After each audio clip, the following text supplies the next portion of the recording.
Salut, aujourd'hui je vais vous parler d'une œuvre d'art exceptionnelle. Il s'agit du retable de l'agneau mystique de Jan van Eyck. En fait, s'il fallait choisir 10 œuvres les plus représentatives de l'art européen, eh bien ce retable en ferait partie. Je m'appelle Olga Popova, je suis docteure en histoire de l'art et c'est ma série Art Pressé. Premièrement, il y a la taille. Il fait 4 mètres de haut sur 5 mètres de large quand il est ouvert, imaginez-vous. Ensuite, Jan van Eyck est le père de la peinture à l'huile. On sait que le plus grand nombre de tableaux, pendant l'époque moderne, jusqu'au 19e ou même jusqu'au 20e siècle, ont été peints avec de la peinture à l'huile. Eh bien, dans ce retable, Jan van Eyck est au sommet de sa maîtrise technique. Donc c'est une œuvre vraiment exceptionnelle. Puis il y a un nombre impressionnant de mystères qui entourent ce retable, à commencer par l'hypothèse que le frère de Jan van Eyck, Hubert van Eyck, qui aurait existé, aurait participé à ce retable. Puis le retable a été volé à plusieurs reprises, il a été volé par les nazis pendant la Deuxième Guerre mondiale. Bref, cette œuvre peut susciter pas mal d'émotions. Donc on va en parler. Premièrement, on va parler de cette hypothèse de l'existence d'Hubert van Eyck et d'une mystérieuse inscription. Puis, je vais vous expliquer ce qui se passe sur ce retable, puisque tous les sujets qui s'y trouvent sont liés. Puis enfin, on parlera des dernières découvertes très intéressantes faites pendant les travaux de restauration. Une inscription qui se trouve sur le cadre inférieur dit que le peintre Hubert van Eyck, le meilleur qui ait jamais existé, a commencé ce retable et son frère Jan van Eyck, le second dans l'art, l'a terminé le 6 mai 1432. Alors déjà, on sait que visiblement Hubert était encore meilleur que Jan. Alors s'il avait vraiment existé, comment était-il Mais son existence a longuement troublé les historiens de l'art parce qu'il n'y avait pas d'éléments concrets pour la confirmer.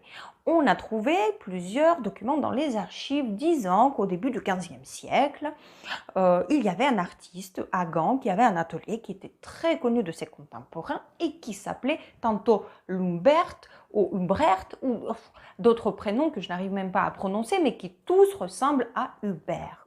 Puis un autre document dans les archives dit que cet artiste a été enterré dans l'église Saint-Jean. Or, cette église Saint-Jean, aujourd'hui, c'est la cathédrale Saint-Bavon où se trouve notre retable. Voilà, toutes les pistes mènent à ce retable.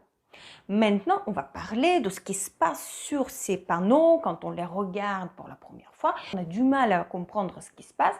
Alors maintenant, je vais vous en parler. Tout est lié, tous les sujets sont liés. Par contre, si vous les connaissez déjà, je vous invite à passer directement au timecode qui s'affiche sur l'écran. Lorsque les volets du retable sont fermés, on voit dans le registre inférieur les deux commanditaires, Jos Weid et sa femme Elisabeth Borluth, ainsi que Saint Jean-Baptiste et l'apôtre Jean.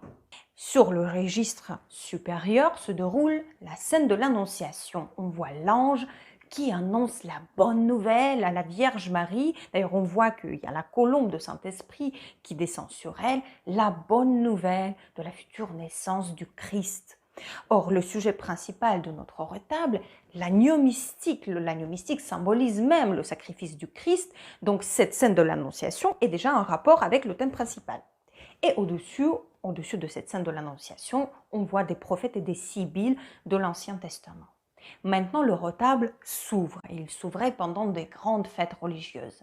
Le spectateur voit un impressionnant paysage au registre inférieur, le panneau central avec l'agneau mystique. Tous les justes qui convergent vers lui. On voit des ecclésiastiques, des pèlerins, des apôtres, différents saints, des ermites et des pèlerins à droite, les chevaliers du Christ et les juges intègres à gauche. Tout le monde se dirige vers l'agneau mystique et tous les panneaux sont unifiés par la même ligne d'horizon, le même paysage spectaculaire. Et comme disait un historien de l'art très connu, Erwin Panofsky, le regard de Jan van Eyck est comme un microscope et un télescope en même temps puisqu'il représente les moindres détails aussi bien au premier plan qu'au fond de son paysage. Juste au-dessus du panneau central se trouve le Dieu. Il est entouré par la Vierge Marie et Saint Jean-Baptiste. Ils sont entourés à leur tour par les anges, chanteurs et musiciens. Et à deux extrémités de ce registre supérieur se trouvent Adam et Ève, dont le péché originel est précisément à l'origine du sacrifice de l'agneau, du Christ. Voilà, voyez comment tout est lié. Les panneaux restaurés du retable ont été au centre d'une exposition très importante qui a eu lieu cette année à Gand. Tous les panneaux du retable fermés ont été restaurés encore en 2016. La restauration de tous les panneaux du retable ouverts a été terminée seulement en janvier 2020, donc c'est tout récent. Puis tous les panneaux supérieurs partiront en restauration en 2021, si tout va bien. Quelques découvertes importantes ont été faites lors de ces derniers travaux de restauration, mais je vais vous parler de deux qui me paraissent les plus intéressantes. La première concerne notre inscription qui parle d'Hubert van Eyck. Eh bien, les restaurateurs ont confirmé que cette inscription était originale, ce qui va dans le sens de l'hypothèse de l'existence d'Hubert van Eyck et de sa participation au retable. Et la deuxième découverte concerne notre personnage principal, l'agneau lui-même. Regardez l'agneau avant la restauration. Apparence tout à fait naturaliste, on a devant nous un agneau. Regardez bien, rien ne vous choque? Il a deux paires d'oreilles. Alors ces quatre oreilles sont dues à plusieurs campagnes de repeint qui ont eu lieu pendant les siècles. Quand les restaurateurs ont enlevé les couches de peinture, ils ont découvert ça. Un agneau qui retrouve un aspect qui a des traits en commun avec le visage humain. Donc des traits anthropomorphes. Regardez bien ces grands yeux expressifs en forme d'amande. Ce choix n'est peut-être pas surprenant, l'artiste a voulu faire l'allusion au symbolisme de l'agneau qui signifie le Christ. Mais probablement les générations après les Van Eyck ont été quelque peu troublées par ce choix et un artiste anonyme aurait très bien pu recevoir une commande de repeindre l'agneau pour qu'il ressemble à un vrai mouton. C'est ce qu'il a fait. Voilà, j'espère que cette vidéo vous a plu.